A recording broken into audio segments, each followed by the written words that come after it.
وانشق البحار. بسم الله الرحمن الرحيم. إن الحمد لله نحمده ونستعينه ونستغفره ونعوذ بالله من شرور أنفسنا ومن سيئات أعمالنا من يهده الله فلا مضل له ومن يضلل فلا هادي له وأشهد أن لا إله إلا الله وحده لا شريك له وأشهد أن محمدا عبده ورسوله أما بعد. Kita melanjutkan pembahasan tentang kitab Aqidah Lum'atul I'tiqad, dan sebelum kita masuk ke kitab, kita ingatkan kembali pembahasan tentang masalah tauhid. Jadi tauhid itu mengisahkan Allah itu, para ulama membagi menjadi 3 macam pembahasan. Tauhid itu terbagi menjadi 3 pembahasan. Yang pertama dinamakan dengan tauhid rububiyah. Tauhid rububiyah yaitu mengisahkan Allah dalam ketuhanan Allah Ta'ala, bahwasanya Allah itu Tuhan. Tuhan itu adalah zat yang menciptakan, mengatur, dan menguasai, sehingga alam semesta itu yang menciptakan Allah, yang mengatur Allah, dan yang menguasai Allah Ta'ala. Keyakinan seperti itu dinamakan dengan tauhid rububiyah. Kemudian yang kedua, tauhid yang kedua dinamakan dengan tauhid al-uluhiyah. Tauhid uluhiyah yaitu kita meyakini bahwasanya Allah zat yang esa dalam ibadah kita. Kita sholat, kita puasa, kita bernazar, kita menyembelih, kita tujukan hanya kepada Allah saja.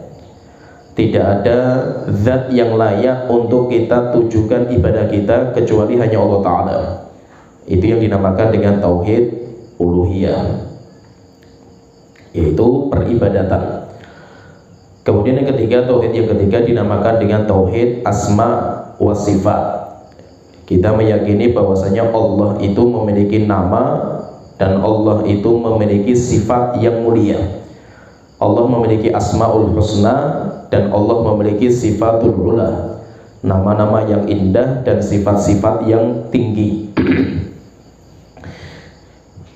Dan kita nanti fokusnya pembahasan kita itu nanti akan fokus membahas tauhid yang ketiga.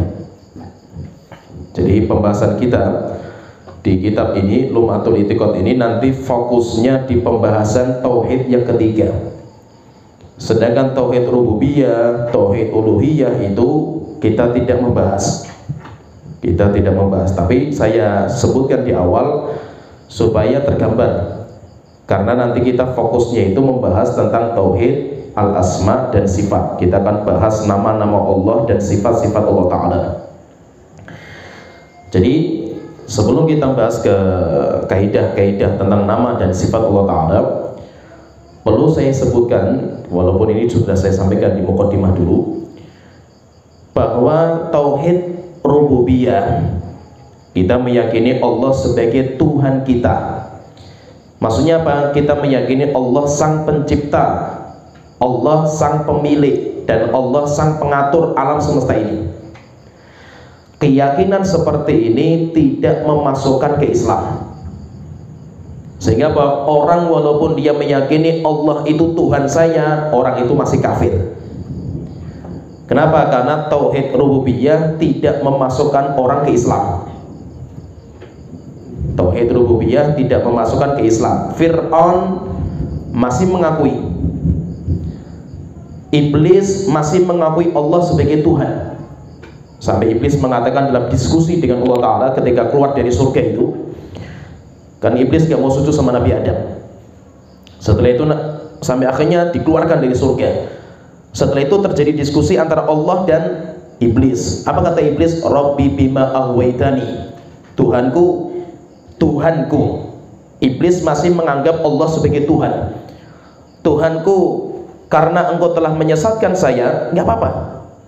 Iblis mengakui juga bahwa zat yang menyesatkan itu hanya Allah Ta'ala. Yang memberikan hidayah itu Allah, yang menyesatkan itu Allah. Maka iblis mengatakan, Tuhanku, karena engkau menyesatkan saya, gak apa-apa, tapi saya berjuang untuk menyesatkan manusia. Akhirnya apa? Diberikan izin sama Allah Ta'ala. Setelah itu iblis minta lagi, wahai Tuhanku, fa'angzirni ila yaumi yub'atsun. Kalau begitu, kalau saya diizinkan, tolong saya itu umurnya ditangguhkan, ajal saya itu, panjangkan umur saya itu. Maka Allah Ta'ala mengatakan, innaka minal mundorin, dikabulkan. Engkau wahai iblis, umurnya ditangguhkan sampai hari kiamat. Iblis pun tahu yang bisa mencabut nyawa itu Allah Ta'ala, yang bisa mematikan, menghidupkan itu Allah. Iblis tahu.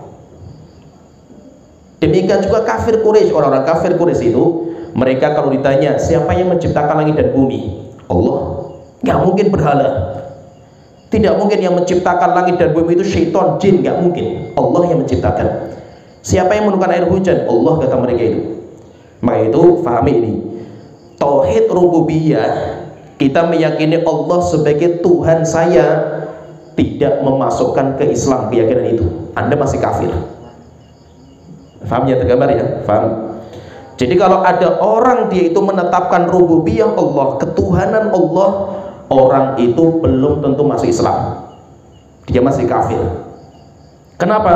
Karena yang memasukkan ke dalam Islam itu bukan tauhid rububiyah. Yang memasukkan ke dalam Islam itu adalah tauhid uluhiyah. Itu yang memasukkan. Jadi ketika orang meyakini Allah sebagai Tuhan yang menciptakan, menghidupkan, mematikan, orang itu masih kafir. Terus kapan dia itu masuk Islam? Masuk Islam ketika dia itu beribadah hanya kepada Allah Ta'ala. Kalau dia beribadah kepada Allah, baru dia itu masuk Islam. Suaranya enak ya?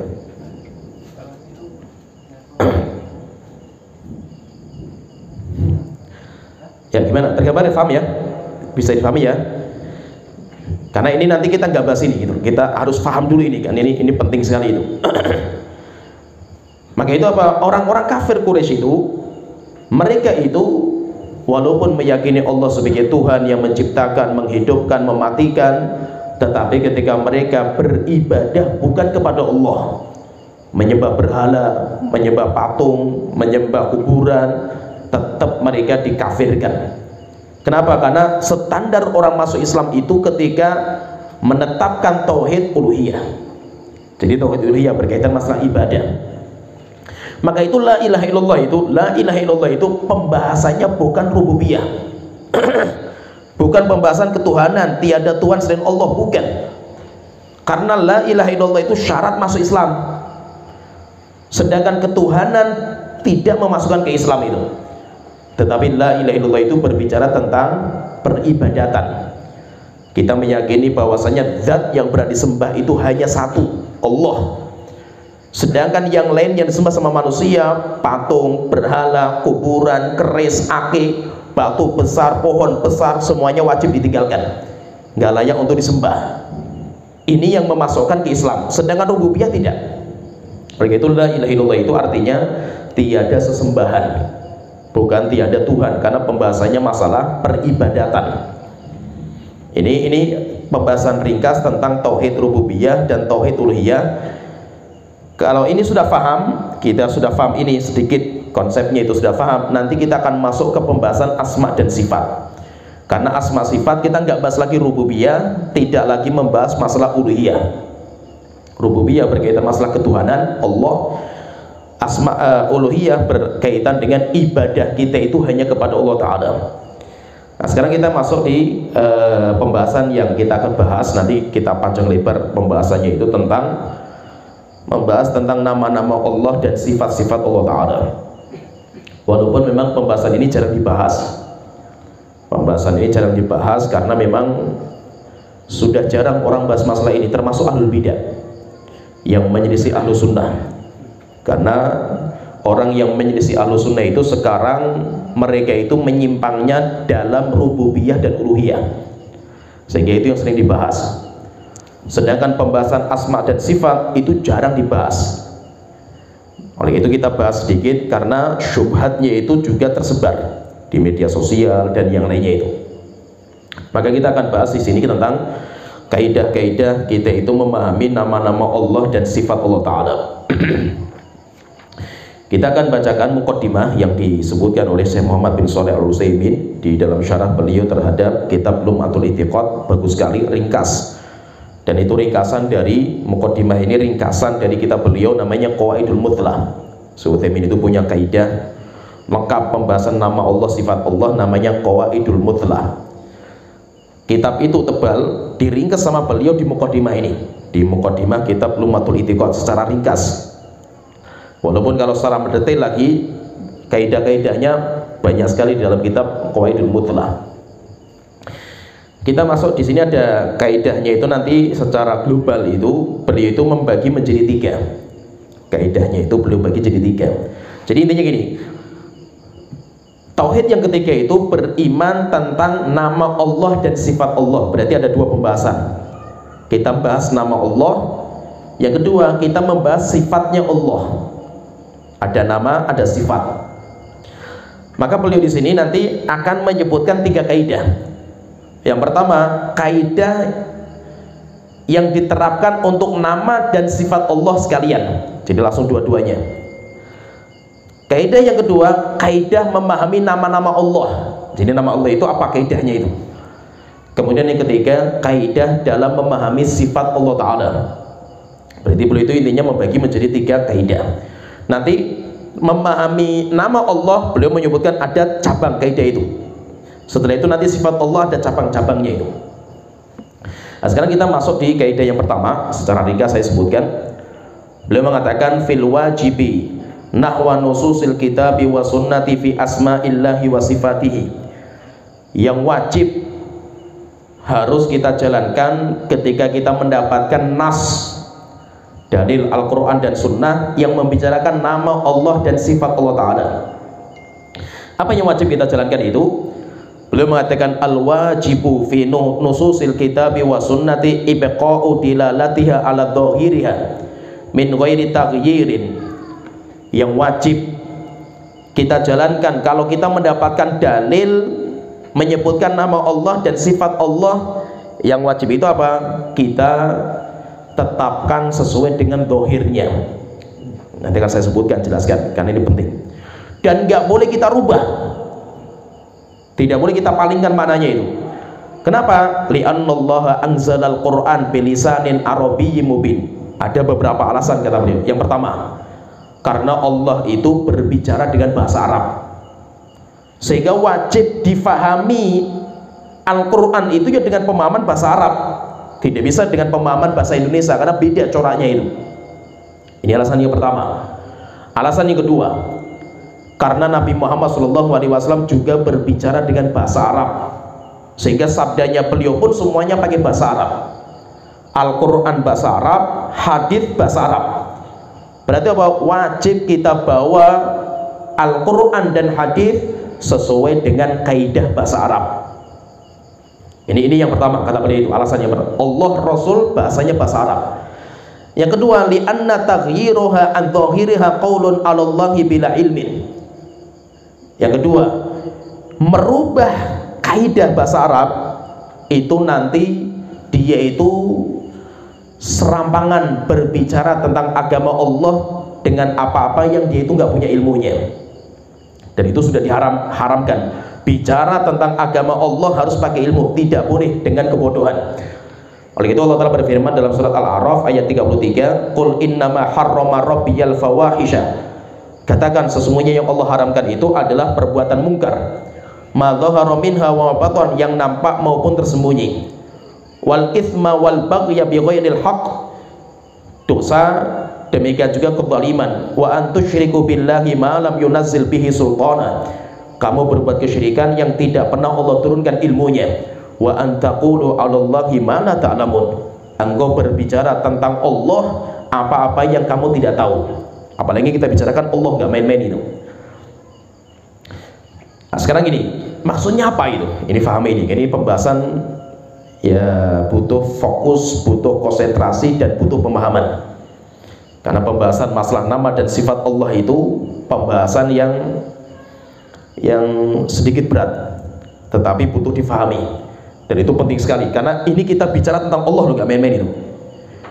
Beda kalau kita masalah fikih, kita bicara masalah yang lain, kita bicara maudhu itu materi yang kita bicarakan itu kan masalah-masalah sholat dan yang ini biasa. Tapi kalau materi yang kita bicarakan itu Allah, zat Allah yang kita bicarakan itu nggak main-main itu. Kenapa? Karena ilmu itu, kata Imam Al-Qayyim itu, ilmu itu bertingkat-tingkat derajatnya itu. Jadi kemuliaan ilmu itu bertingkat-tingkat. Ada ilmu yang biasa tingkatannya, ada yang luar biasa tingginya itu.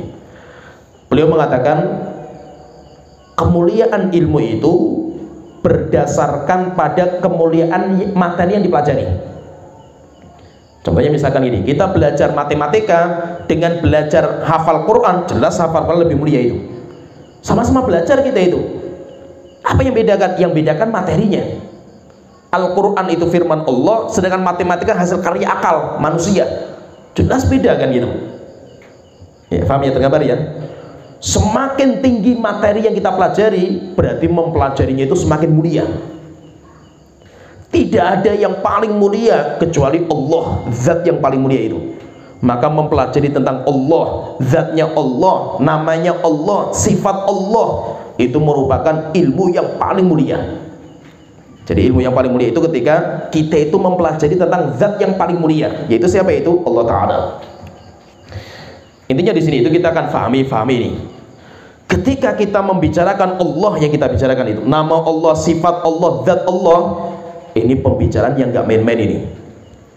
Maka untuk membicarakan tentang zat Allah, nama, sifat, kita harus kembalikan kepada Al-Quran dan hadis. Tidak boleh akal kita itu ikut campur itu. Akal kita nggak boleh ikut campur. Harus kita kembalikan pembahasannya itu kepada Allah sendiri, karena Allah yang punya zat gitu, Allah sendiri, dan kepada manusia yang paling tahu tentang Allah Ta'ala. Siapa itu? Nabi Muhammad SAW. Karena Allah itu berbicaranya dengan bahasa Arab, Al-Quran itu dengan bahasa Arab, Nabi Muhammad juga berbicara dengan bahasa Arab juga, sehingga cara memahami Al-Quran dan hadis itu harus pakai bahasa Arab. Tidak boleh dengan dipahami dengan bahasa yang lain. Tergambar, paham dulu ya, ini mukadimahnya yang paham ya. Nah, contohnya apa? Contohnya misalkan itu, ketika ditanya Allah itu punya tangan gak? Ini pembicaraan gak main-main. Kenapa? Sudah nyangkut zat Allah yang kita bicarakan itu. Kalau kita cuma tanya misalkan bagaimana tentang anjing, bagaimana gajah, biasa, itu makhluk yang dibicarakan itu. Tapi yang kita bicarakan itu Allah Ta'ala itu. Membicarakan Allah gak main-main itu. Dan kaidah di kita itu kan tidak kenal, tidak akan sayang itu. Kita gak akan cinta sama Allah kalau kita gak kenal Allah Ta'ala. Maka dengan cara kita belajar nama Allah, sifat Allah itu tujuannya untuk apa? Semakin kita itu cinta dengan Allah Ta'ala. Nah itu siapa manusia yang paling cinta sama Allah dan yang paling takut sama Allah Ta'ala? Nabi Muhammad. Kenapa? Karena yang paling faham tentang Allah itu Nabi Muhammad SAW itu. Nah, maka ketika yang kita bicarakan itu Allah, maka nggak main-main itu. Sekarang kalau ditanya misalkan Allah itu punya tangan nggak? Kita katakan punya. Nah kenapa punya itu? Karena Allah sendiri yang mengatakan di Al-Quran itu. Allah mengatakan itu, bal yadahu mabsutatan, kedua tangan Allah terbentang luas. Allah punya dua tangan. Orang-orang Yahudi mengatakan yadullah maghlulah, tangan Allah terbelenggu. Akhirnya dibantah sama Allah Ta'ala, hullat aidihim, yang terbelenggu itu tangan-tangan mereka itu. Bal yadahu mabsutatan, bahkan tangan Allah itu keduanya terbentang luas tangannya itu. Nah di sini Allah itu menyebutkan sendiri bahwasanya Allah itu memiliki tangan. Dan tangannya berapa? Tangannya dua. Allah punya tangan dan tangannya dua. Al-Quran ada, hadis ada. Nanti akan kita sebutkan ketika kita bahas masalah tangan Allah Ta'ala secara detail. Nah, sekarang pertanyaan di sini, lah Allah ketika mengatakan bal yadahu mabsutatan, kedua tangan Allah terbentang luas, kita fahami tangan itu dengan apa? Tangan itu maksudnya apa itu? Maka kita katakan cara memahami dalil itu dijalankan sesuai dengan zahir, sesuai bahasa Arab. Tidak boleh kita bawa ke pemahaman yang lain kecuali harus ada buktinya. Makanya bahwa kita katakan tangan ya tangan, kalau kita itu tangan ya tangan, zahirnya seperti itu. Sedangkan selain ahlu sunnah itu mereka mengatakan enggak, Allah enggak punya tangan dan Allah enggak boleh punya tangan. Lah terus bagaimana dengan ayat ini? Maksudnya ayat ini itu bukan tangan, Allah itu punya kekuasaan.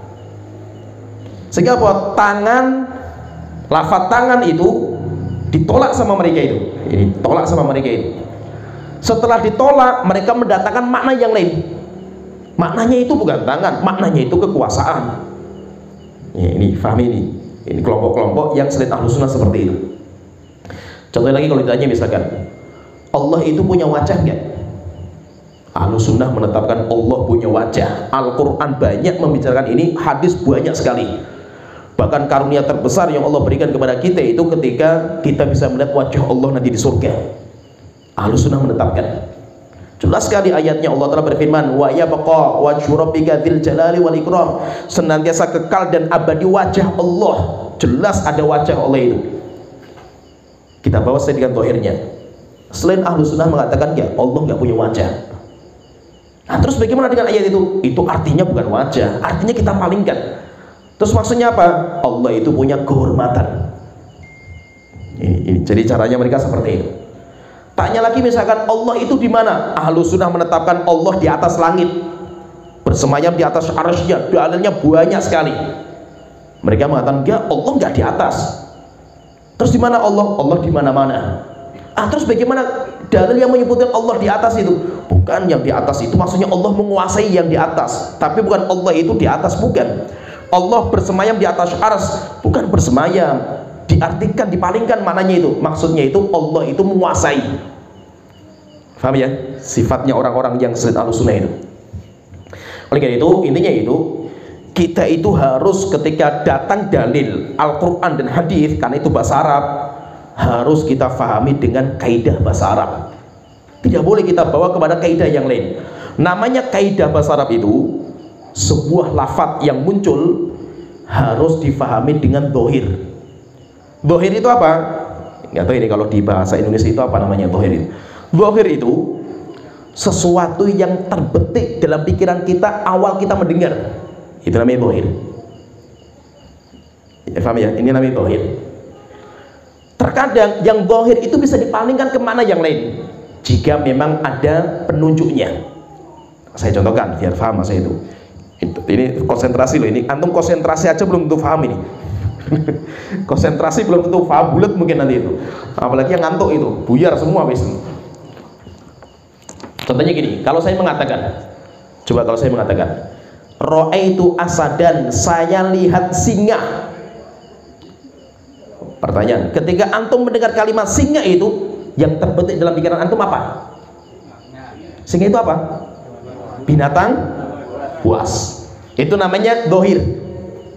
Singa itu ya binatang buas. Pikiran kita dengar langsung tergambar di pikiran kita, ya singa itu binatang buas. Nah sekarang kalau saya ngomong, saya melihat singa podium. Singa podium, siapa itu? Sekarang antum fahami singa podium itu apa? Seorang khotib, seorang motivator yang ngomongnya itu luar biasa kan itu. Bukan binatang buas lagi kan gitu. Ya paham tergambar ya. Nah kalimat singa podium itu sekarang kita palingkan maknanya dari yang dohir terbetik pikiran pertama kan dengar singa itu binatang buas, kita bawa kepada makna khotib yang handal khutbahnya itu. Kenapa? Karena ada penunjuk korinah. Korinahnya apa? Podium. Paham tergambar ya? Paham ya? Contoh lagi misalkan, saya di medan pertempuran melihat singa-singa padang pasir itu. Jadi itu maksudnya itu pahlawan perang yang luar biasa berperangnya itu. Namanya singa-singa medan laga itu. Itu maksudnya walaupun kalimat itu singa, tapi sudah bukan dohir lagi karena ada penunjuknya. Paham tergambar nih? Paham ya?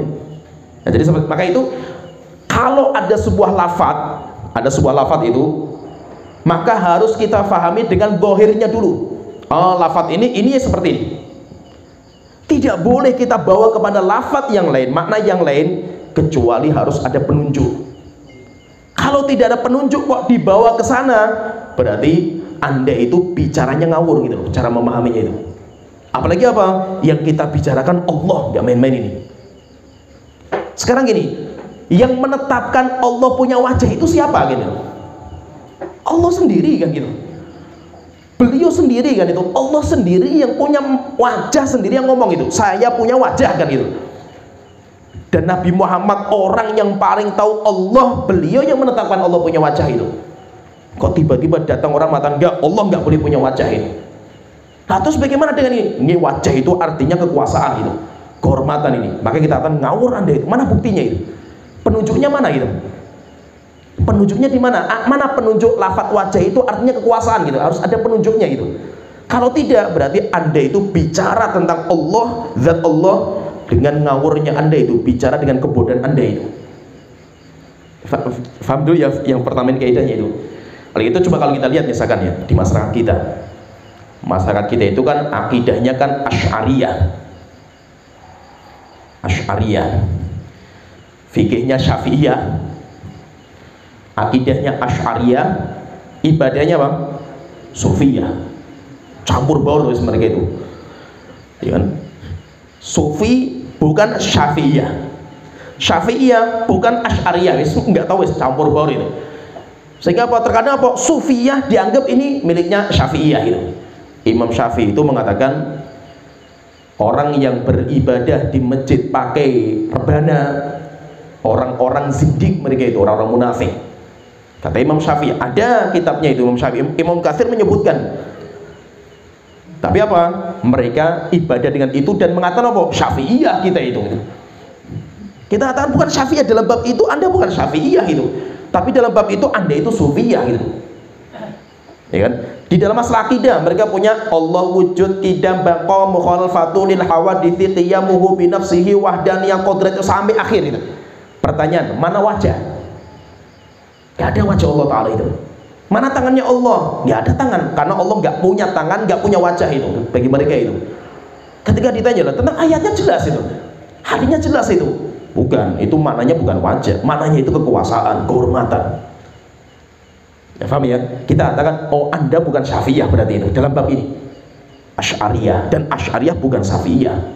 Kenapa? Imam Syafi'i tegas sekali mengatakan bahwasanya nikmat terbesar di surga itu melihat wajah Allah Ta'ala. Itu akidah Imam Syafi'i itu. Berarti apa? Berarti Allah punya wajah. Itu akidahnya Syafi'iyah. Maka apa? Syafi'iyah itu bukan Asy'ariyah. Imam Syafi'i punya akidah sendiri itu. Bukan akidahnya Asy'ariyah, punya fikih. Tapi di kita itu yang diambil itu cuma fikihnya. Fikihnya Syafi'iyah, tapi akidahnya bukan Syafi'iyah. Mereka ngambil akidahnya Asy'ariyah, dan akidah Asy'ari beda sama akidahnya Syafi'iyah. Imam Syafi'i itu beda. Oke, kalau kita belajar akidah Imam Syafi'i beda jauh nanti itu. Ya jadi paham dulu ya, tergambar ya. Jadi maksudnya itu kaidah yang pertama yang harus kita fahami itu ketika kita itu membicarakan tentang Allah, nama Allah, sifat Allah dan zat Allah, kita membicarakan zat yang sangat mulia. Sehingga apa? Tidak boleh akal kita masuk ke situ itu. Maka untuk menetapkan nama Allah, sifat Allah harus berhenti kepada dalil. Allah sendiri yang berbicara, Al-Quran, Nabi Muhammad yang berbicara yaitu hadis, dan Al-Quran hadis itu pakainya bahasa Arab. Sehingga harus kita fahami Al-Quran dan hadis dengan kaidah bahasa Arab. Tidak bisa kita fahami dengan kaidah bahasa kita. Itu tidak bisa. Kenapa? Karena bahasa Arab itu punya kaidah sendiri. Bagaimana ini yang pertama harus paham ya. Sehingga kalau kita baca Al-Quran misalkan itu Allah Ta'ala menyebutkan sendiri misalkan dalam Al-Quran itu ta'lamu ma fi nafsi wa la a'lamu ma fi nafsik. Nabi Isa mengatakan, Allah sebutkan dalam Al-Quran itu, wahai Tuhanku, engkau tahu apa yang ada di jiwaku dan saya nggak tahu apa yang ada di jiwamu. Berarti Allah punya nafas nggak? Allah punya jiwa nggak? Punya. Nabi Isa mengatakan, saya nggak tahu apa yang di jiwa engkau wahai Tuhanku itu. Allah punya jiwa. Contoh lagi misalnya ditanya, Allah itu punya jari-jari nggak? Punya.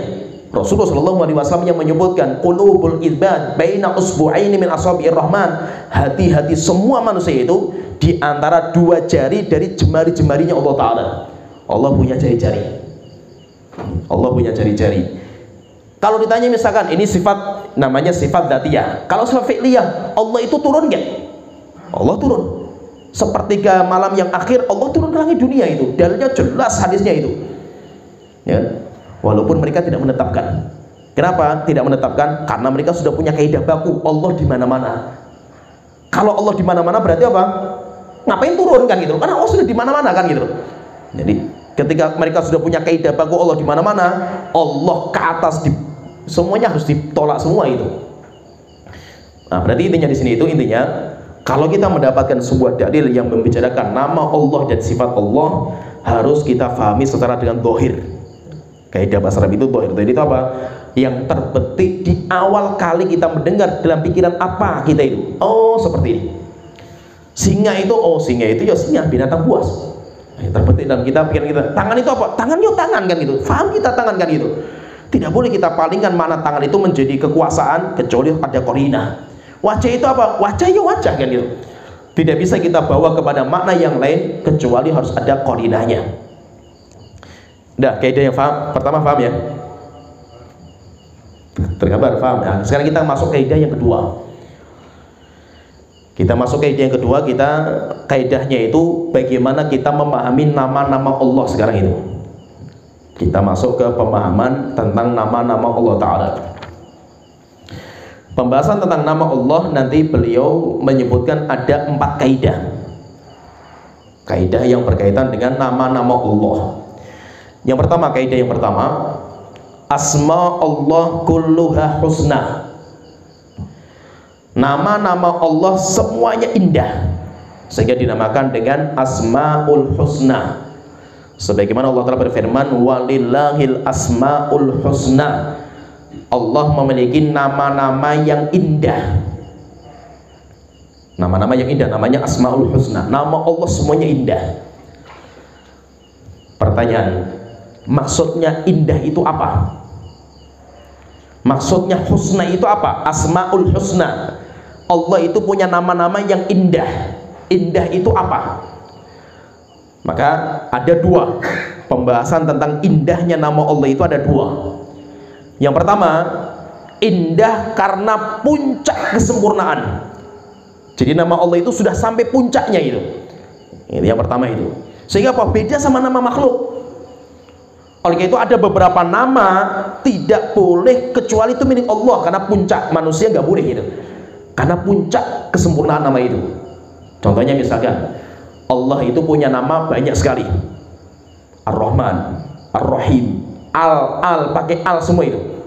Nama Allah semuanya pakai al. Kenapa? Puncak semua kesempurnaan itu. Bahasa Arab itu kayak gitu.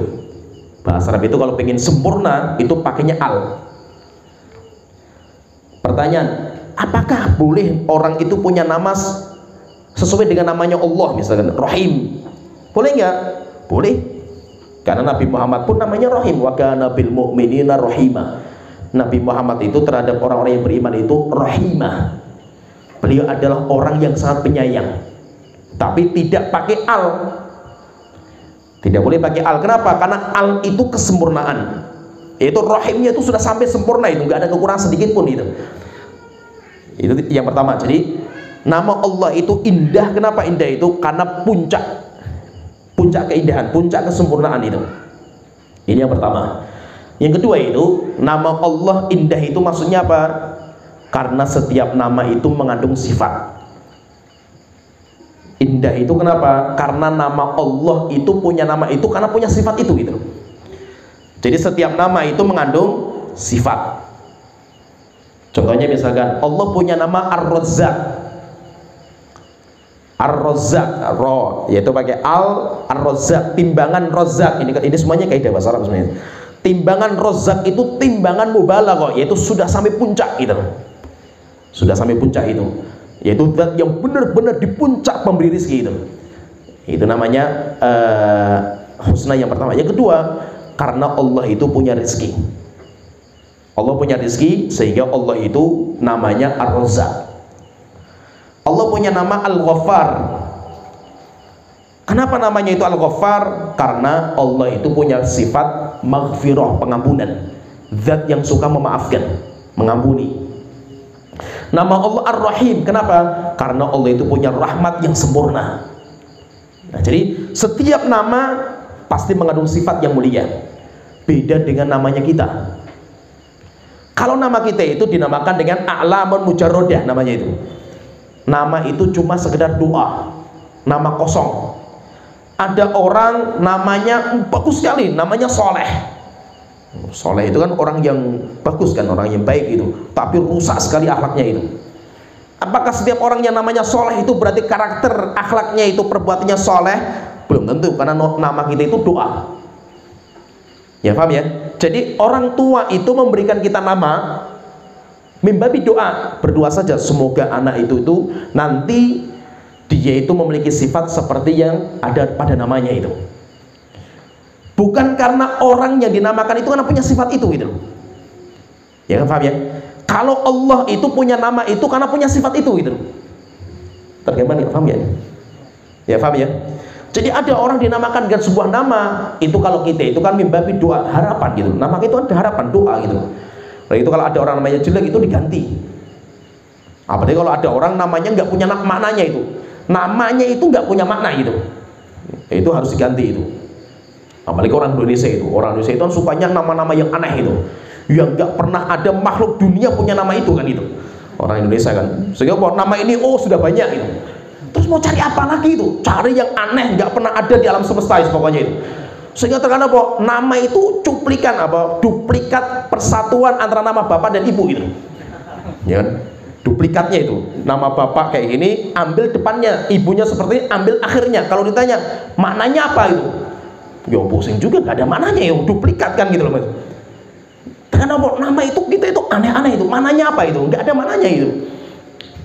Sampai ada orang itu namanya itu Jupiter itu, ngeri sekali namanya Jupiter itu. Lah kenapa Jupiter itu? Karena ketika lahir itu bapaknya kehilangan motor Jupiter itu. Masya Allah, itu nama kok simpel sekali itu, sembarangan sekali ngasih nama. Nama itu kan doa, nggak main-main gitu. Nama kan doa itu, jadi sembarangan sekali ngasih nama kan itu. Dan banyak kita itu apa? Orang ngasih nama itu, keren gitu, panggilannya keren sekali. Kalau ditanya maknanya apa gitu, nggak ada nama maknanya, bingung juga itu. Yang penting kerennya itu, masya Allah itu. Sampai ya nama itu saking kerennya itu sampai terkadang itu sampai maknanya itu rusak wis, pokoknya itu maknanya itu. Dan itu ada kayak gitu itu. Oleh itu maksudnya itu, kalau kita itu nama kita itu cuma mimbabi doa. Belum tentu saya punya nama itu karena saya itu punya sifat itu gitu. Karena nama saya itu kosong dari sifat gitu. Beda dengan namanya Allah Ta'ala. Setiap Allah punya nama karena Allah punya sifat itu. Allahumma innaka afuwun, Tuhanku engkau adalah zat pemaaf, nama. Sifatnya apa? Tuhibbul afa, karena engkau itu suka memaafkan gitu. Sifatnya kan seperti itu. Fa'fu anna, maka tolong ampuni kita gitu, maafkan kita itu. Sehingga nama Allah itu husna. Kenapa? Karena setiap nama itu mengandung sifat yang mulia itu. Jadi setiap nama itu pasti ada sifatnya, setiap nama ada sifatnya. Oleh itu sering sekali Rasul itu kalau berdoa itu, beliau itu berdoa itu dengan perantara, namanya tawasul, perantara nama atau perantara sifatnya Allah Ta'ala. Allahumma bi'ilmil kal ghaibah, Tuhanku dengan perantara ilmu engkau terhadap perkara yang ghaib, wa qudratika alal khalq, dan dengan perantara kemampuan engkau terhadap penciptaan alam semesta itu, tolong saya minta ini, minta ini, minta ini. Berarti apa? Minta dengan apa ini? Perantaranya itu, perantaranya sifatnya Allah Ta'ala. Nah, jadi nama Allah itu dinamakan dengan nama yang husna karena ada dua. Yang pertama karena puncak kesempurnaan, nama Allah itu puncak. Yang kedua karena nama Allah itu mengandung sifat. Oleh itu coba perhatikan ini tapi kalau nggak belajar bahasa Arab nggak paham. Hampir semua nama Allah itu timbangannya bukan pakai fa'il. Bingung lagi atau itu? Apa itu fa'il itu? Saya jelaskan bingung juga itu. Karena ini semuanya pakai bahasa Arab gitu. Timbangannya mesti sighah mubalaghah. Apalagi sighah mubalaghah itu. Ada terkadang nama Allah itu timbangannya fa'il. Fa'il itu fa'ilun, katibun, darisun, qari'un. Itu namanya isim fa'il. Coba contohnya misalkan ini. Ada terkadang nama Allah itu timbangannya fa'il. Ghafiridz dzambi wa qabilit taubi. Allah itu apa? Ghafir. Ghafir itu isim fa'il. Fa'il, ghafir kan. Tapi apa? Ghafir itu jarang dipakai. Yang sering dipakai apa?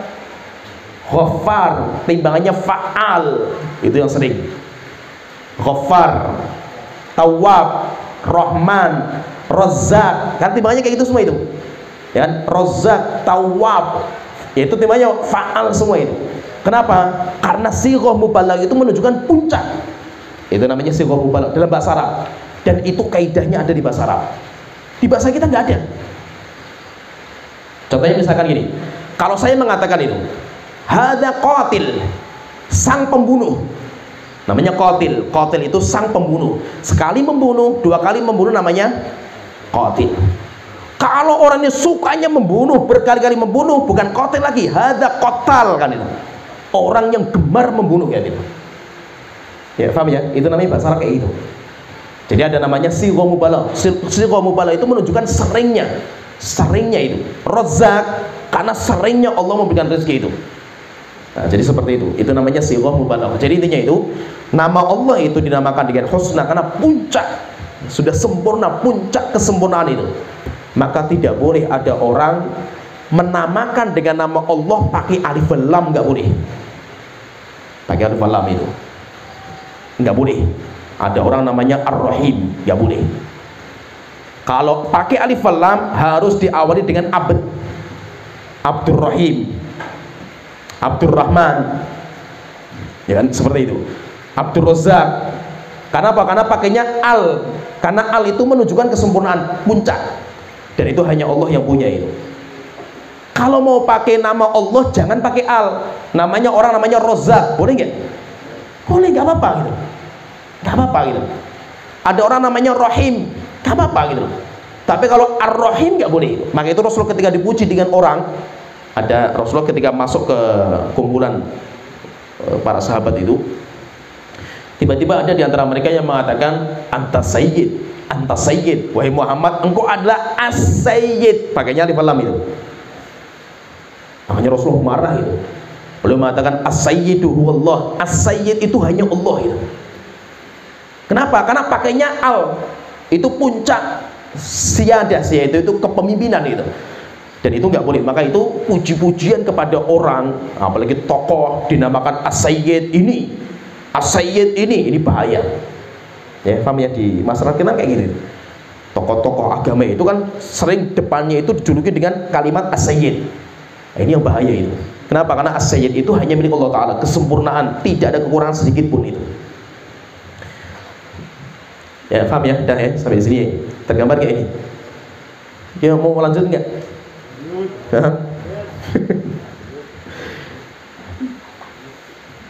Pokoknya nanti jangan sampai keliru memahami loh. Pulang kajian keliru pemahaman, bahaya kita ini. Karena pembahasan masalah akidah itu kayak gitu. Pembahasan akidah itu nggak kalau pembahasan fikih gampang lah itu. Belajar fikih, belajar mudah gitu. Belajar akidah nggak main-main itu. Keliru memahami bisa sesat menyesatkan nanti antum itu. Oh, satu brodi gini ini bahaya ini, nggak sembarangan itu, menukilkan dari saya lagi itu. Nah itu aduh itu. Pas ketemunya itu misalkan tidur bangun pas tangan itu artinya kekuasaan. Oh, satu brodi itu mengatakan tangannya Allah itu kekuasaan, itu bahaya sekali itu antum kan itu. Makanya hati-hati, akidah ini memang berat pembahasannya itu. Makanya apa? Harus konsentrasi, pahami. Ini yang pertama. Jadi nama Allah itu husna. Husna itu apa? Ada dua. Karena yang pertama puncak dari kesempurnaan, sehingga nama Allah itu sempurna, gak ada kekurangan sedikit pun. Yang kedua, karena setiap nama Allah itu memiliki sifat. Maka itu perhatikan, setiap nama yang gak ada sifat itu Allah tidak punya nama itu. Contohnya misalkan Ad-Dar, disebut sama para ulama dar. Dar itu apa? Masa. Dahar itu masa. Memang ada sebuah hadis Rasulullah mengatakan la tasubud dahra, kalian jangan mencela masa. Dahar. Fa innallaha huwad dahr, karena Allah itu masa. Pertanyaan, masa itu apa sifatnya itu? Sifat yang mulia apa itu? Nggak ada gitu. Maka apa? Dahar tidak bisa dinamakan sebagai nama Allah karena nggak ada sifat yang mulia itu. Tetapi maksudnya dari itu apa? Allah yang menguasai masa, Allah yang mengatur masa. Kenapa? Karena masa itu nggak punya sifat gitu. Yang tergambar ya, paham ya? Demikian juga nanti sebagian ulama berbeda pendapat juga tentang masalah nur. Apakah Allah itu nur? Nur nggak ada perbuatannya apa? Karena bukan, nggak ada sifatnya gitu. Sifatnya itu yang kayak arza, karena memiliki rizki dan yang lainnya itu. Intinya terkadang itu nanti para ulama itu berbeda pendapat dalam menetapkan ini nama ini apa. Bisa nggak ditetapkan untuk Allah? Oleh itu sempat ramai itu tentang nama Al-Muhsin. Karena di Saudi itu kan ada ulama besar, Syekh Abdul Muhsin Al-Abbad, itu kan bapaknya Syekh Abdul Razak. Syekh Abdul Razak lah, Al-Muhsin itu termasuk nama Allah enggak ini? Akhirnya kalau diteliti sama para ulama, dalilnya mana, hadisnya mana, ayatnya mana, setelah itu dibahas sama para ulama, ini diterapkan untuk nama Allah enggak ini? Kalau Syekh Abdul Razak itu membahas panjang lebar tentang masalah Al-Muhsin itu, dan akhir pembahasan beliau menetapkan bahwasanya Al-Muhsin itu nama Allah Ta'ala. Sehingga kalau ada orang namanya Abdul Muhsin nggak apa-apa. Kenapa? Karena Al-Muhsin itu nama Allah Ta'ala. Dan sekarang kita masuk pembahasan yang kedua, kaidah nama Allah yang kedua. Asma'ullah ghairu mahsuratin bi'adadin muayyan. Nama Allah itu jumlahnya nggak terhingga. Jumlahnya nama Allah itu nggak terhingga. Berapa jumlahnya nggak ada yang tahu kecuali Allah Ta'ala. Jumlahnya tidak terhingga. Dalilnya mana? Kita katakan bahwasanya nama Allah itu jumlahnya nggak terhingga. Rasulullah SAW itu dalam doa beliau biasanya beliau itu membaca ini di malam hari. Rasulullah SAW beliau mengatakan dalam doa beliau, As'alukallahumma bikulli ismin huwalak. Wahai Tuhanku, saya meminta kepada Engkau dengan perantara semua nama yang Kau miliki. Itu namanya apa? Bertawasul. Tawasul itu kan boleh dengan satu dari tiga. Yang dibolehkan itu tiga. Tawasul dengan nama atau sifat Allah. Jadi kita mau minta, tapi kita berperantara dulu dengan perantara ini, wahai Tuhanku, tolong ampuni saya itu. Ini bertawasul dengan nama atau sifat Allah Ta'ala. Yang kedua, bertawasul dengan amal soleh yang kita kerjakan. Kita baca surat Yasin. Setelah itu kita mengatakan, wahai Tuhanku, jika seandainya bacaan surat Yasin ini ada pahalanya, tolong ampuni kakak saya yang barusan meninggal dunia. Itu boleh. Dan itu sepakat para ulama boleh itu. Tapi yang menjadi khilaf itu kalau hadiahnya dihadiahkan ila hadrati fulan wa fulan al-fatihah, itu yang dikhilafkan sama para ulama. Mazhab Syafi'i nggak sampai malam. Yang mengatakan sampai itu mazhab Hambali. Imam Ahmad bin Hanbal mengatakan sampai, tapi kalau Imam Syafi'i mengatakan enggak. Kemudian yang ketiga, tawasul yang ketiga itu bertawasul dengan doanya orang soleh yang hadir dan hidup. Saya datang kepada seorang misalkan yang kita anggap soleh, tolong doakan supaya Allah menyembuhkan istri saya. Setelah itu dia berdoa. Nah, itu boleh, ini namanya bertawasul. Nah, di sini Rasulullah mengatakan as'alukallahumma, Tuhanku saya minta kepada Engkau dengan perantara semua nama yang Kau miliki. Samaita bihi nafsak, yang Engkau menamakan diri Engkau dengan nama itu. O anzaltahu fi kitabik, atau nama yang Engkau turunkan di Al-Qur'an. Nama yang Allah turunkan di Al-Qur'an. O allamtahu ahadan min khalqik, atau nama yang Engkau ajarkan kepada salah satu hamba Engkau itu. Yaitu siapa itu? Nabi Muhammad dalam hadis-hadisnya itu. Jadi ada nama, Allah itu punya nama. Tapi nama Allah itu ada yang diturunkan di Al-Qur'an. Ada yang diajarkan kepada seorang hamba yang paling Allah cintai. Siapa itu? Nabi Muhammad. Sehingga Nabi Muhammad nanti menyebutkan dalam hadisnya itu. Atau yang ketiga, awista'tsarta bihi fi ilmil ghaibi indak, atau nama yang Engkau simpan dalam diri Engkau, itu Tuhanku. Tidak diturunkan di Al-Qur'an, tidak disebutkan kepada Nabi Muhammad, Engkau simpan itu. Maka tolong jadikan Al-Qur'an itu sebagai penyejuk hati saya. Berarti apa? Berarti nama Allah itu kalau kita lihat di sini berarti ada tiga. Nama Allah itu ada 3. Ada nama yang Allah sebutkan di Al-Quran. Yang kedua, ada nama yang Allah sampaikan kepada Nabi Muhammad.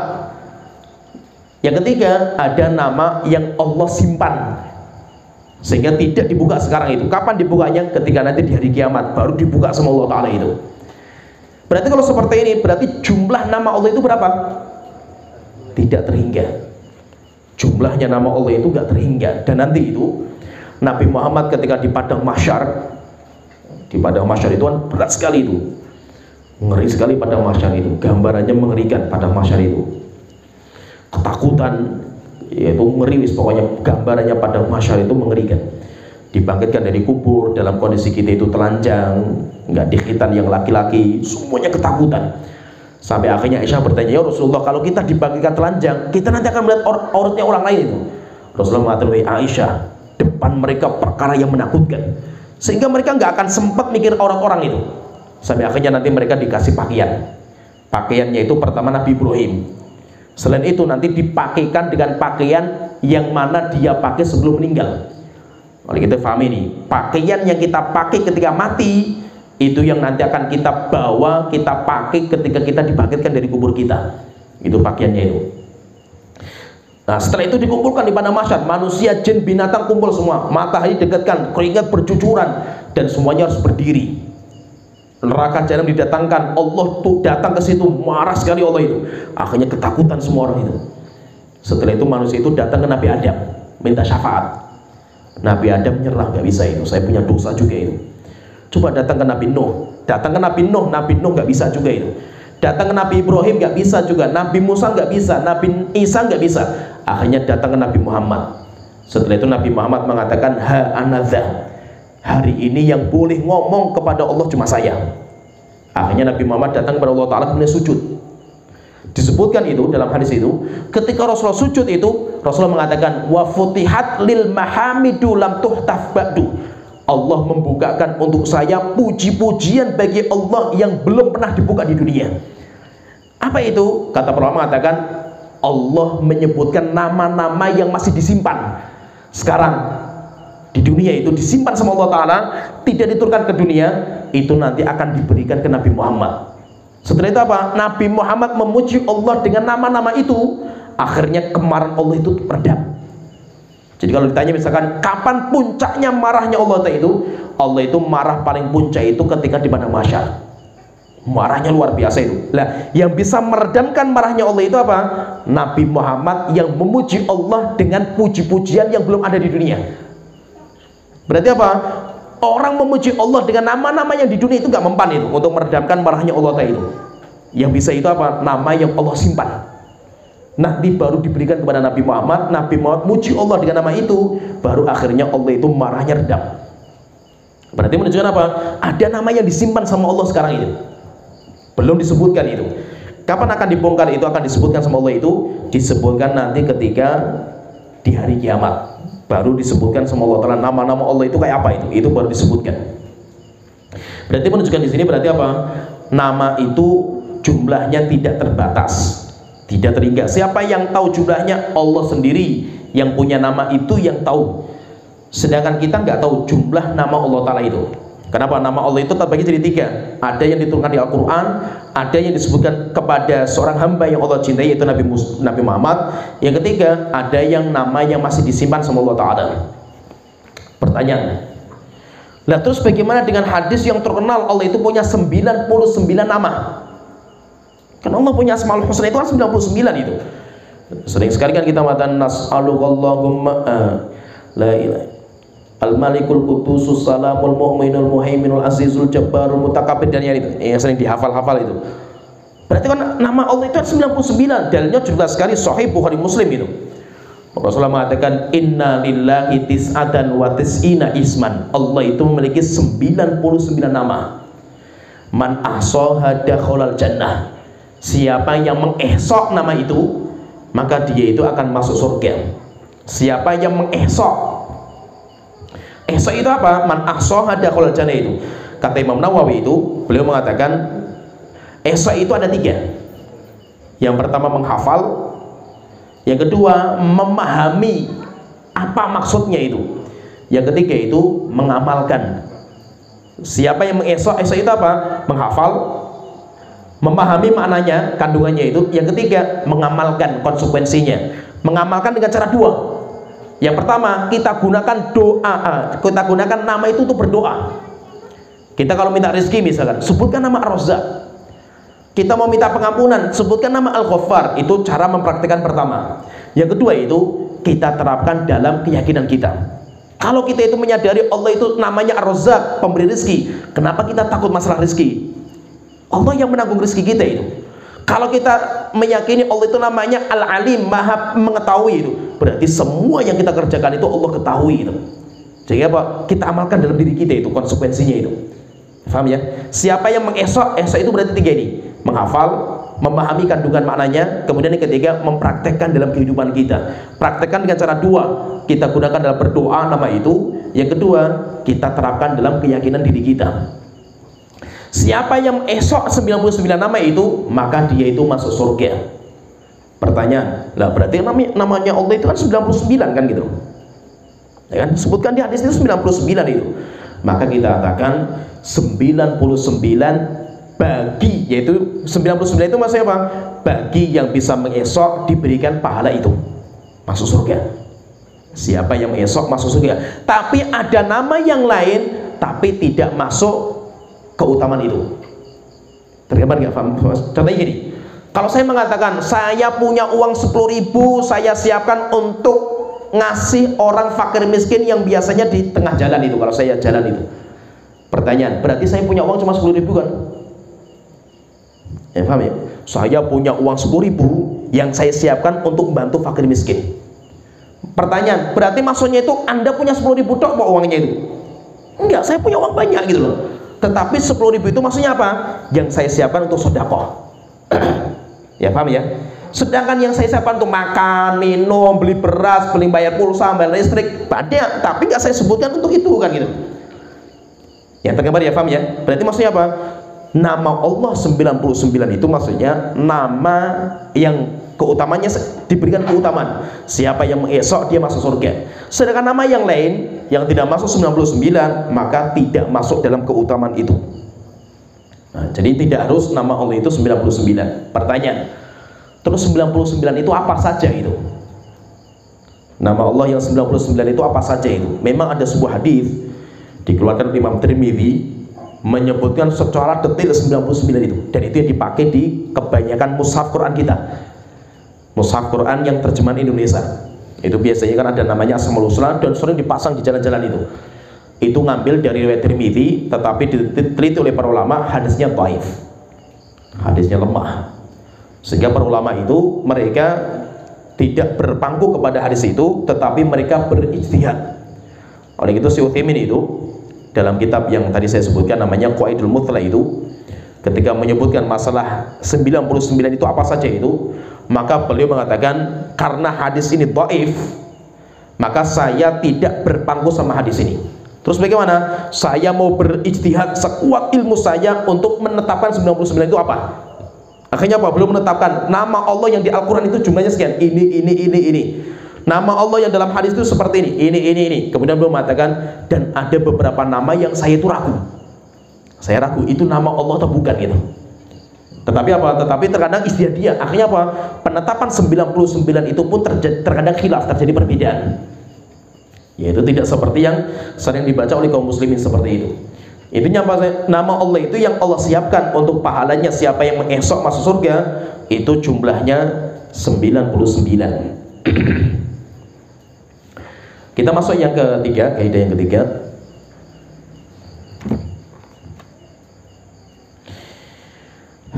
Kaidah yang ketiga tentang nama Allah itu asmaullah la tuthbatu bil aql. Nama Allah itu tidak bisa ditetapkan dengan akal dan budaya. Wa innama tuthbatu bisyara', tetapi menetapkan nama Allah itu harus pakai dalil. Tidak ada dalil, nggak boleh kita pakai. Kenapa? Karena nama Allah itu tauqifiyah. Tauqifiyah itu apa? Berhenti sama dalil. Maka tidak boleh menambah nama bagi Allah yang nggak ada dalilnya. Jadi menetapkan bagi Allah sebuah nama. Kalau nggak ada dalilnya tidak dibolehkan. Kenapa? Karena penetapan nama Allah itu nggak bisa dengan budaya, tidak bisa dengan akal kita. Tetapi menetapkan nama Allah itu harus pakai dalil. Nah, sekarang pertanyaan di sini, Gusti, yang kalau dalam bahasa Jawa itu yang maha Gusti apa namanya? Gusti kan? Jadi Gusti itu kan panggilan untuk kemuliaan Allah Ta'ala kan itu. Kalau Nabi Muhammad apa? Kanjeng. Gusti sama kanjeng kan itu. Penetapan tambahan seperti itu. Seakan-akan kalau nggak dikasih nama itu, kita itu nggak punya adab memanggil Allah dan Nabi Muhammad itu. Akhirnya bahwa kalau Nabi Muhammad itu mesti harus ada depannya itu, kanjeng Nabi. Ya. Kalau Allah harus ada Gusti Allah itu. Maka kita katakan Gusti dan kanjeng itu dalilnya mana itu? Nggak ada bahasa Arab Gusti kan nggak ada itu. Wong G itu nggak ada bahasa Arab kan itu. G itu nggak ada bahasa Arab, coba bata itu nggak ada G kan gitu. Ya, G kan nggak ada itu.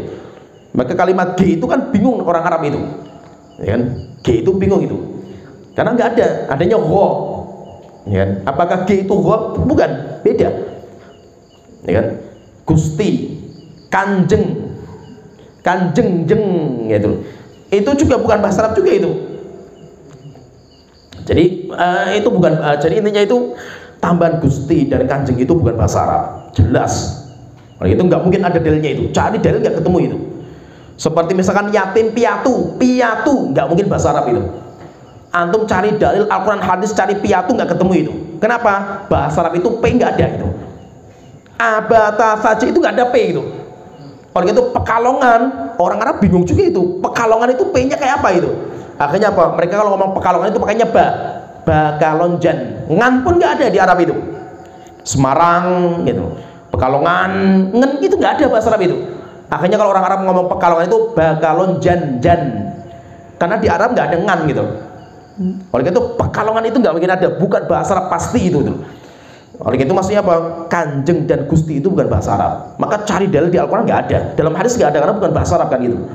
Nah, sekarang pertanyaan, terus menambahkan lafaz itu untuk Allah dan Rasul boleh nggak itu? Kita kan nggak. Kenapa nggak boleh itu? Karena Allah itu punya pujian sendiri. Nabi Muhammad juga punya pujian sendiri itu. Sekarang gini, kalau kita ingin memuji Allah, dengan cara apa kita memuji Allah Ta'ala itu? Dengan kita mengatakan Allah Azza wa Jalla, Allah Subhanahu wa Ta'ala, itu pujian bagi Allah Ta'ala. Sedangkan bagi Nabi Muhammad, kalau pengen muji Nabi Muhammad caranya apa? Sallallahu alaihi wasallam. Itu cara kita muji Rasulullah itu. Sehingga diperintahkan kan sholawat gitu. Cuma memang budaya Indonesia itu memang beda sama budaya Arab. Orang Indonesia itu kalau manggil seseorang yang kita muliakan itu pasti ada depannya itu. Pak, Mas, Bang kan. Panggilnya seperti orang Arab nggak ada itu. Orang Arab panggil kakaknya sendiri itu, kakaknya misalkan namanya Muhammad, ya Muhammad. Kakaknya pun panggil Muhammad gitu. Kenapa? Karena orang Arab nggak ada Mas Muhammad, nggak ada Mas itu orang Arab itu. Cuma memang orang Indonesia itu karena karakter kita itu nggak bisa manggil orang dengan namanya itu, apalagi orang itu lebih tua dari kita itu, apa kita hormati itu. Akhirnya bahwa kita harus cari panggilan cari namanya lakop itu julukan julukannya itu Mas, Bang, Mbak, Pak D, Pak Le gitu. Karena kalau nggak pakai itu nggak, kita nggak menghormati karena budaya kita seperti itu tuh. Budaya Arab nggak ada, sehingga budaya Arab memanggil namanya langsung gitu loh. Gitu. Kenapa? Karena mereka nggak ada panggilan depannya itu nggak ada itu. Saya itu punya guru di Yaman, guru kita itu namanya Syekh Abdul Aziz Al-Adni, itu guru kita yang luar biasa kalau ngajar hadis, ngajar usul fikih, ngajar fikih luar biasa itu. Kita bingung kalau memanggil itu, namanya Abdul Aziz itu. Kita panggil ya Syekh kan gitu, ya Syekh itu. Beliau marah itu, "Man Syekh itu? Saya masih muda gitu. Syekh itu orang tua kan gitu. Syekh itu orang Arab itu kan orang tua gitu. Saya masih muda itu. Kamu menghina saya kamu kan gitu. Saya masih muda gitu." Akhirnya saya panggil, "Ya Ustadz." Ustadz itu pengajar sekolah kan, guru sekolah itu Ustadz di bahasa Arab itu. Saya bukan Ustadz saya kan itu. Akhirnya terus saya mau manggil apa kan? Bingung juga kita, maksud kita ya Abdul Aziz kan, maksud guru kita panggil ya Abdul Aziz kan, nggak hormat sekali kita kan gitu. Akhirnya kita bingung, terus kita mau manggil apa? Bingung kita itu mau manggil apa? Memanggil engkau bingung kan gitu loh. Akhirnya beliau mengatakan, orang Arab itu kalau antum ingin memanggil kehormatan itu pakainya kunyah. Itu panggilan kehormatan. Pakainya apa? Ya, kunyahnya siapa? Beliau punya anak namanya Muhammad. Kita panggil ya Aba Muhammad. Nah, itu kita menghormati. Saya misalkan, saya Tobroni. Kunyah saya Abul Abbas karena saya punya anak laki-laki namanya Abbas. Kalau orang Arab ingin menghormati saya itu manggilnya ya Abul Abbas. Itu panggilan kehormatan. Kalau ustadz itu guru sekolah. Itu namanya ustadz kan itu loh. Ya ustadz, Pak guru kan itu. Saya bukan guru kan gitu. Sehingga terkadang bingung karena orang Arab itu nggak ada budaya kayak gitu tuh nggak ada kan gitu loh. Orang Arab itu budaya kita saja itu. Karena budaya kita itu. Nah, sehingga karena budaya kita itu harus depannya itu ada pujian gitu, ada lakop, ada julukan untuk memuji itu. Maka kita kalau manggil langsung Allah itu, Allah berfirman, kurang ajar kamu sama Allah, enggak dihormati Allah Ta'ala itu. Terus bagaimana? Gusti Allah kan gitu. Ya, ada depannya itu. Nabi Muhammad bersabda sebenarnya, lancang sekali kamu nggak hormat sama Nabi Muhammad. Terus gimana? Kanjeng Nabi kan itu. Nah, itu ada lafaz Allah Gusti sama kanjeng itu. Maka kita katakan enggak. Kenapa? Karena itu bukan cara menghormati. Antum pakainya kanjeng Nabi, mau 10 kanjeng Nabi gitu. Kalau tidak sholawat, tetap antum belum menghormati Nabi Muhammad gitu. Karena cara menghormati beliau itu dengan cara sholawat. Menghormati Allah dengan cara menyebutkan setelahnya Azza wa Jal. Dan yang lainnya itu namanya cara menghormati. Jadi tidak boleh kita menetapkan nama bagi Allah sesuatu yang tidak ada dalilnya.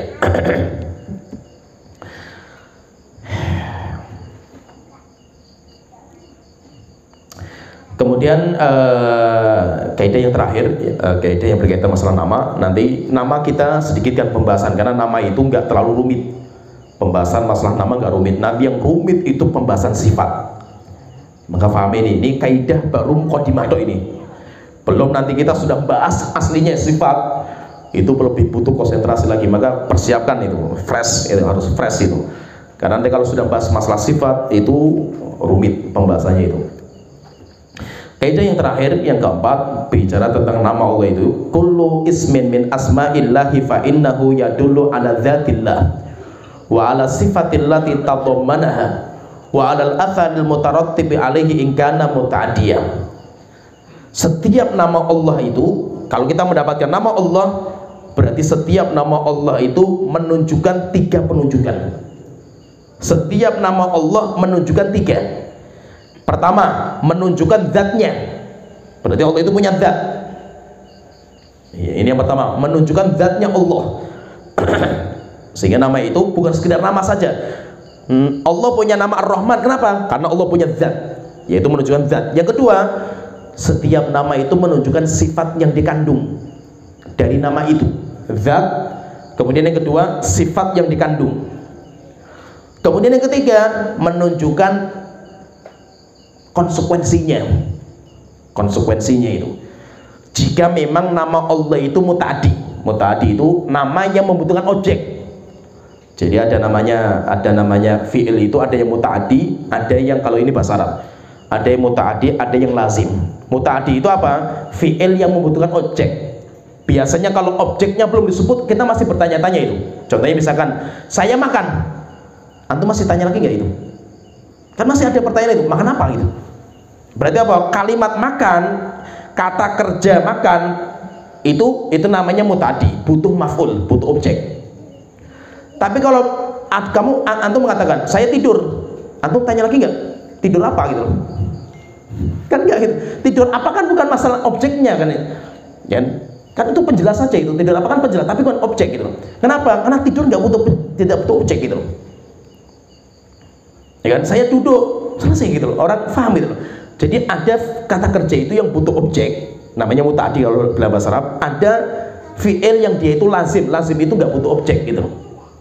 Ya, kalau fi'ilnya itu atau namanya itu muta'addi, butuh objek biasanya itu, maka berarti menunjukkan 3. Nama Allah itu menunjukkan 3, menunjukkan zat Allah, menunjukkan sifat yang dikandung dalam nama itu. Yang ketiga, menunjukkan pengaruhnya. Contohnya misalkan ini, Allah itu sifatnya itu Razzaq. namanya Rozak. Berarti nama Rozak menunjukkan Allah itu punya zat. Karena nama itu, nama kan nama dari zat gitu. Allah punya zat kan gitu. Yang kedua, Allah itu punya sifat namanya rizq, pemberi rizki. Yang ketiga, pengaruhnya. Pengaruhnya berarti apa? Allah akan terus memberikan rizki kepada hambanya itu. Sehingga apa? Nggak usah kita khawatir masalah rizki. Kenapa? Allah itu ketika namanya Rozak, punya sifat rizki, Allah tidak akan berhenti memberikan rizki kepada kita. Hatta orang kafir. Hatta orang kafir pun jadi pengaruhnya seperti itu. Kita punya pengaruh. Nama itu punya pengaruh untuk diri kita itu. Seperti misalkan, kalau Allah itu namanya Ghaffar, Maha Pengampun. Nama Ghaffar menunjukkan tiga. Menunjukkan Allah itu memiliki zat. Yang kedua, Allah itu memiliki sifat Maha Pengampun, suka mengampuni. Yang ketiga, pengaruhnya untuk diri kita. Berarti apa? Kalau saya berbuat dosa dan saya itu bertobat, pasti Allah akan mengampuni. Kenapa? Karena pengampunan itu merupakan konsekuensi dari sifatnya Allah Maha Pengampun itu. Ya, tergambar paham ya? Maksudnya konsekuensinya itu. Kalau kita mengatakan Allah itu zatnya wallahu bikulli syai'in alim, Allah itu maha mengetahui itu. Berarti apa? Maha mengetahui itu menunjukkan tiga. Allah memiliki zat, memiliki sifat ilmu. Yang ketiga, berarti Allah itu konsekuensi untuk diri kita itu. Berarti Allah itu mengetahui semua yang saya kerjakan itu. Sehingga saya menyembunyikan sesuatu atau saya tampakkan, pasti Allah akan mengetahui. Kenapa? Itu konsekuensi dari nama Allah seperti itu. Ya, paham ya, tergambar ya. Kalau nama Allah itu yang maksudnya itu yang lazim, yang tidak butuh objek, berarti cuma menunjukkan dua. Nama Allah cuma menunjukkan dua, zat Allah dan sifat, tapi tidak ada pengaruh untuk diri kita. Kenapa? Karena tidak mutaati, tidak butuh objek. Contohnya misalkan Allahu alim, Allah azim, Allah itu besar. Berarti apa? Menunjukkan Allah itu punya zat, karena nama itu mesti ada zatnya. Yang kedua, Allah punya sifat yaitu azomah, maha besar gitu, kebesaran itu.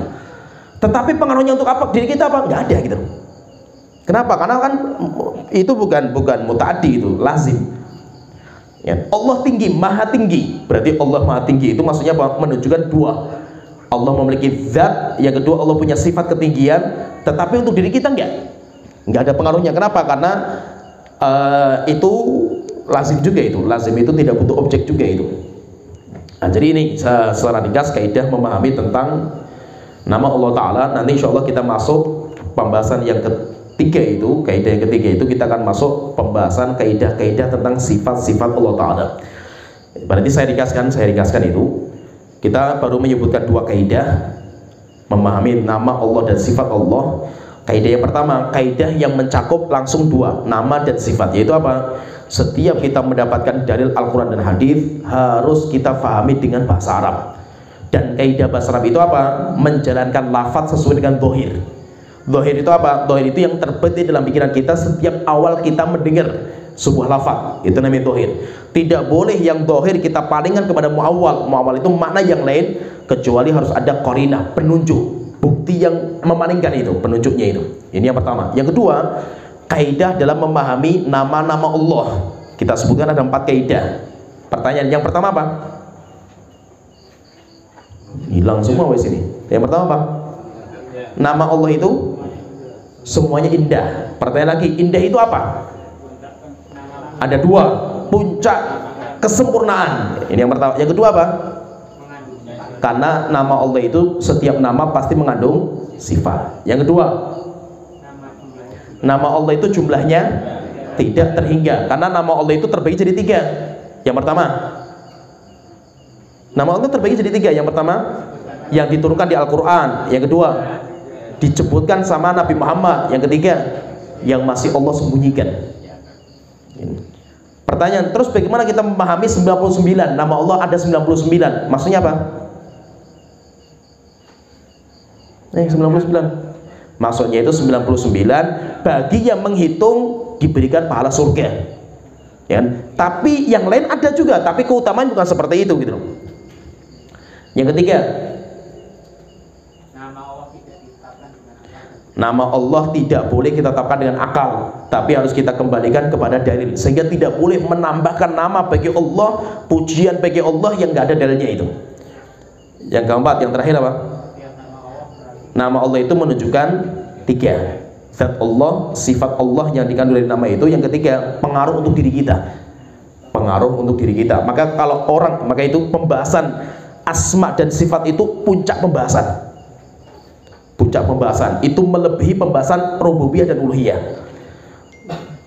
Itu nanti sudah masuk ke muraqabah. Itu Islam yang paling tinggi itu kan puncaknya kan anta'budullah ka'annaka tarah. Kamu beribadah kepada Allah seperti melihat. Maksudnya melihat apa? Melihat dengan semua sifat dan nama Allah itu sudah masuk dalam diri kita itu. Itu maksudnya apa? Puncak tingginya Islam seseorang itu. Oleh itu apa? Kita belajar nama Allah dan sifat Allah itu untuk menggapai puncak tinggi dalam agama itu. Kan puncak agama terbagi jadi 3 tingkatan itu. Yang pertama apa? Islam yang zahir.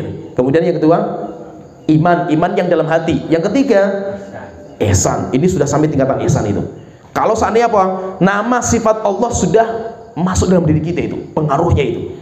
Sehingga kita sudah meyakini rozaknya Allah sudah sangat, kita itu yakin gitu. Sehingga kita nggak perlu khawatir masalah rezeki Allah Ta'ala itu. Kita meyakini tentang alimnya Allah, sehingga apa? Semua yang saya kerjakan diketahui sama Allah Ta'ala itu. Mau saya sendiri maupun bersama orang itu.